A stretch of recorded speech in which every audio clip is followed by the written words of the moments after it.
Na kutokea kule nchini Uganda ni kwamba ukurasa mpya wa kisiasa umeshafunguliwa rasmi, ambapo Jumatatu hii kampeni za uchaguzi wa urais zimeanza rasmi kuelekea siku ya uchaguzi mkuu ambao umepangwa kufanyika tarehe 12 Januari mwaka 2026.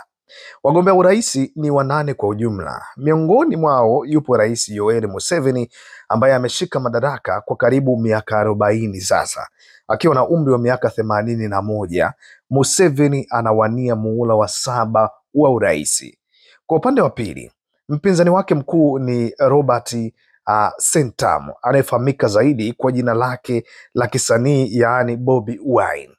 Msanii huyu aligeuka kuwa mwanasiasa, anachukuliwa na sehemu kubwa ya vijana kama alama ya matumaini ya mabadiliko. Kampeni hizi zinaashiria mpambano mkubwa na wenye mvutano mkubwa kweli kweli. Museveni kwa upande wake anajivunia utulivu na uzoefu ambao anadai kuleta kwenye taifa lake tangu mwaka 1986. Lakini Bobi Wine akiwa na mvutano wa kisiasa na ushawishi mkubwa miongoni mwa vijana, anahubiri mageuzi ya kidemokrasia na kuahidi upepo mpya wa kisiasa.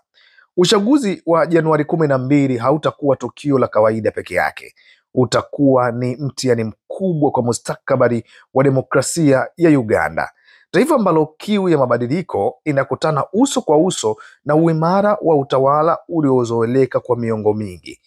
Kati ya mwendelezo na mabadiliko, Uganda sasa inajiandaa kushuhudia moja ya kampeni za urais zinazotazamwa kwa karibu zaidi katika historia yake ya kisiasa.